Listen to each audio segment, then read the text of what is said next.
Hello everyone, मैं आदर्श तिवारी स्वागत करता हूं हमारे चैनल आई वकील में। आई वकील हायर लीगल असिस्टेंट टुडे। आज हम बात करने वाले हैं कि क्या कोई भी जो बिजनेस होता है या कोई भी आपका स्टार्टअप होता है या कोई भी नॉर्मल आप शॉप स्टार्ट करना चाहते हैं तो क्या उसका जो रजिस्ट्रेशन है वो अनिवार्य होता है। तो हाँ, मैं आपको बता देना चाहता हूं कि जो अगर आप कोई भी बिजनेस स्टार्ट करते हैं, कोई भी स्टार्टअप करते हैं, कोई भी सर्विस बेस्ड बिजनेस करते हैं या फिर आप प्रोडक्ट बेस्ड बिजनेस करते हैं तो आपको उसका रजिस्ट्रेशन जो है वो करवाना अनिवार्य है। आप रजिस्ट्रेशन जब कराते हो तो आपके बिजनेस की जो है ना वो वैल्यू बनती है। आप मार्केट में कभी किसी के पास में जाओगे और आप उन्हें अपनी कंपनी के बारे में प्लान दोगे ना, या उन्हें आप बताओगे कि आपकी ये सर्विसेज है, ये आपके प्रोडक्ट हैं, तो वो उस चीज को प्रॉपरली ध्यान से सुनेंगे और आप पर ट्रस्ट करने की एक वजह जो है वो नई डेवलप होगी। आप मार्केट में नए होगे तो ये आपके लिए एक पॉजिटिव रिस्पॉन्स होगा। आप जब कंपनी रजिस्टर कराने की बात करेंगे तो सबसे पहली बात आती है कि बजट की, कि कंपनी रजिस्ट्रेशन का जो बजट होता है वो काफी ज्यादा होता है और स्टार्टिंग लेवल पर कई सारे ऐसे स्टार्टअप्स हैं जो बजट को जो है ना वो टेक ओवर नहीं कर पाते, या जो उनके पास बजट होता है स्टार्टअप के लिए वो उतना बजट नहीं होता है कि वो अपने आप को लीगली रजिस्टर कर पाए कहीं पर भी या किसी भी तरीके के बिजनेस के लिए। तो सबसे पहली बात जब आती है, जब आप बिजनेस शुरू करते हो तो सबसे पहली बात आती है आपके पास फंडिंग के लिए। तो आपके पास जब ये एक बहुत लिमिटेड मात्रा में आपके पास जब फंडिंग होती है, बहुत लिमिटेड पैसे में आपको बिजनेस स्टार्ट करना होता है, तो आप ना ही किसी सीए को हायर कर सकते हैं, ना ही आप किसी एडवोकेट को हायर कर सकते हैं जो आपकी लीगली रूप में प्रॉपरली हेल्प करे। लेकिन जब आप बिजनेस की बात करते हो तो बिजनेस में करेंगे तो बिजनेस में होता क्या है कि आपको पब्लिक डीलिंग करनी होती है। जरूरी नहीं कि आप जो बिजनेस कर रहे हैं उसकी जो पब्लिक डीलिंग है हर बार वो 100% सही ही हो जाए। कई बार हो सकता है कि आपका जो प्रोडक्ट है वो किसी को नुकसान पहुंचा सकता है, या आपकी जो सर्विसेज हैं जो आपने प्रॉमिस किए हैं वो आप प्रॉमिसेस फुलफिल ना कर पाए। तो ऐसी सिचुएशन में अगर आप किसी के साथ में बिजनेस करते हैं और आपका बिजनेस जो है वो कहीं पर भी रजिस्टर नहीं है तो आपके लिए एक बहुत बड़ी प्रॉब्लम क्रिएट कर सकता है। और उस प्रोडक्ट के नुकसान की वजह से या उस सर्विस के नुकसान की वजह से आपको मार्केट में भी बहुत नुकसान हो सकता है और आपको लीगल भी बहुत सारा खामियाजा जो है वो भुगतना पड़ सकता है। इसलिए माय डियर फ्रेंड्स, जो भी आपका बिजनेस है, जो भी आपका स्टार्टअप है, आप उसका रजिस्ट्रेशन जो है वो जरूर से जरूर कराएं।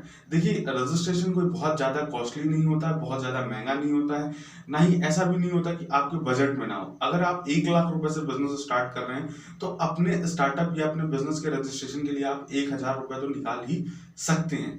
ये दुनिया का जो है सबसे सस्ता रजिस्ट्रेशन होता है। आप मिनिमम 1,000 रुपीज में अपने कंपनी का, अपने बिजनेस का रजिस्ट्रेशन कर सकते हैं, जिससे प्रॉपरली आप मार्केट में जाकर के काम कर सकते हैं। जरूरी नहीं है कि आप शुरुआती दौर में कंपनी को प्राइवेट लिमिटेड बनाएं या लिमिटेड बनाएं या आप एलएलपी रजिस्टर करें, है ना। क्योंकि प्राइवेट लिमिटेड कंपनीज एलएलपी में और लिमिटेड कंपनीज के अंदर में क्या होता है कि उनके कंप्लायंसेस जो है वो बहुत ज्यादा होते हैं। आप उनकी कंप्लायंसेस के जो नॉर्म्स है ना वो प्रॉपरली आप फुलफिल नहीं कर पाएंगे, जिससे होगा क्या कि आप जब उनकी कंप्लायंसेस फुलफिल नहीं कर पाएंगे तो वो भी आपके ऊपर एक लायबिलिटी जो है वो क्रिएट हो जाएगी। इसीलिए मैं आप सभी से निवेदन करता हूं कि अगर आप कोई भी बिजनेस स्टार्ट करते हैं तो एक नॉर्मल रजिस्ट्रेशन जो कंपनी के लिए होता है, एक नॉर्मल, यानी कि लोगों को एटलीस्ट ये पता हो कि हाँ आप कहीं ना कहीं रजिस्टर हैं। एक बहुत नॉर्मल सा रजिस्ट्रेशन होता है जिसे बोलते हैं हम एमएसएमई रजिस्ट्रेशन। एमएसएमई रजिस्ट्रेशन अगर आप कराते हैं तो एमएसएमई रजिस्ट्रेशन जो है आप किसी भी एडवोकेट या किसी भी सीए से बात करेंगे तो नॉर्मली जो है वो 1,000 रुपीज में आपका एमएसएमई का रजिस्ट्रेशन आपको प्रोवाइड कर देगा। और अगर स्टार्टअप कंपनी है और आपने पहले ही प्राइवेट लिमिटेड या लिमिटेड कंपनी पोर्ट कर रखी है तो आप उसके लिए स्टार्टअप इंडिया पे जाकर के स्टार्टअप इंडिया का जो है वो रजिस्ट्रेशन वहां पर आप ले सकते हैं। एमएसएमई का जो रजिस्ट्रेशन है ना वो आपको इसलिए बेनिफिशियरी है, फर्स्ट ऑफ ऑल, कि आप एमएसएमई के रजिस्ट्रेशन के जरिए गवर्नमेंट लेवल पर भी अपने आप बिजनेस को जो है वो प्रमोट कर सकते हैं। अगर आप कोई प्रोडक्शन है आपका, जैसे सपोज करते हैं एमएसएमई में जब आप रजिस्टर करते हैं तो आपको उसके बेनिफिट्स क्या मिलते हैं। बहुत नॉर्मल सा रजिस्ट्रेशन है, 1,000 रुपीज की कॉस्ट में ये रजिस्ट्रेशन हो जाता है, इजिली अवेलेबल है ये रजिस्ट्रेशन, आराम से हो जाता है। कहीं पर भी आपके रजिस्ट्रेशन अवेलेबल है, आप इस रजिस्ट्रेशन को कहीं पर भी करवा सकते हैं। और सबसे बड़ी बात, जब आप करते हैं, एग्जांपल लेते हैं कि जैसे ये लैपटॉप है, ये लैपटॉप को मैं ठीक करता हूँ, रिपेयरिंग करता हूँ और ये लैपटॉप जो है वो मैं शहर में सप्लाई करता हूँ, और आपने एक शॉप खोली अपनी जो आपकी इलेक्ट्रॉनिक की शॉप है जिसमें आप लैपटॉप का रिपेयरिंग का वर्क करते हैं। तो होगा क्या, जैसे सपोज करते हैं कि हर गवर्नमेंट की साइड पे ना कुछ टेंडर आते हैं। पहले वाला जो सिस्टम था कि जो गवर्नमेंट के अंदर चलता था कि पहले कोई भी सामान आना होता था तो उसके लिए वो बिल पास कर देते थे और सामान आ जाता था। लेकिन अभी कई सारी चीजें बदल चुकी हैं। किसी भी गवर्नमेंट में, किसी भी संस्था में जब भी किसी चीज की जरूरत होती है तो एमएसएमई से रजिस्टर्ड जो लोग होते हैं उनके लिए एक बिड निकाली जाती है, यानी कि जिसे आप कहते हैं बोली लगती है।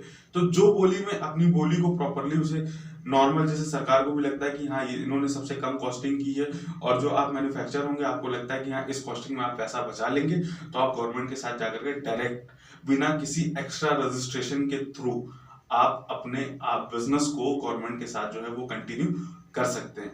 सपोज करते हैं कोई विभाग है, एक एग्जांपल लेने की जरूरत पड़ती है, ठीक है, तो सरकार क्या करती है, अपनी वेबसाइट पर जाती है और वो डालती है कि समाज कल्याण जो विभाग है इन्हें रजिस्टर की रिक्वायरमेंट है, हमें 10,000 5,000 रजिस्टर चाहिए।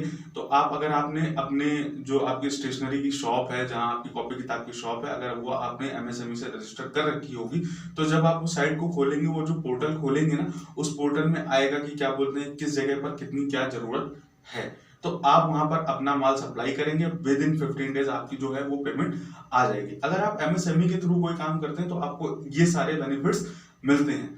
तो बहुत कम कॉस्टिंग में ये रजिस्ट्रेशन हो जाता है, कहीं ज्यादा दौड़ना नहीं है, कहीं ज्यादा भागना नहीं है, बहुत नॉर्मली आपको रजिस्ट्रेशन अवेलेबल है। और आप सभी से मेरा विनम्र निवेदन है कि अगर आप व्यापार कर रहे हैं तो आप उसका रजिस्ट्रेशन अवश्य कराएं। रजिस्ट्रेशन कराने से आप बहुत सारी परेशानियों से खुद भी बच सकते हैं और दूसरों के लिए आप एक ट्रस्ट और फ्रूटफुल पर्सन भी साबित हो सकते हैं, क्योंकि जो बिजनेस होता है वो ट्रस्ट पे चलता है, और ट्रस्ट आपको बिल्ड करने के लिए बिजनेस में रजिस्ट्रेशन सबसे ज्यादा इंपॉर्टेंट होता है। उम्मीद करता हूँ आपको मेरी ये वीडियो पसंद आई होगी।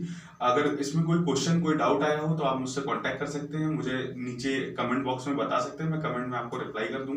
या अगर आपको रजिस्ट्रेशन कराना हो तो आप मुझे मेल कर सकते हैं, किसी और बिजनेस से रिलेटेड सहायता के लिए आप मुझसे संपर्क कर सकते हैं। Thank you so much everyone.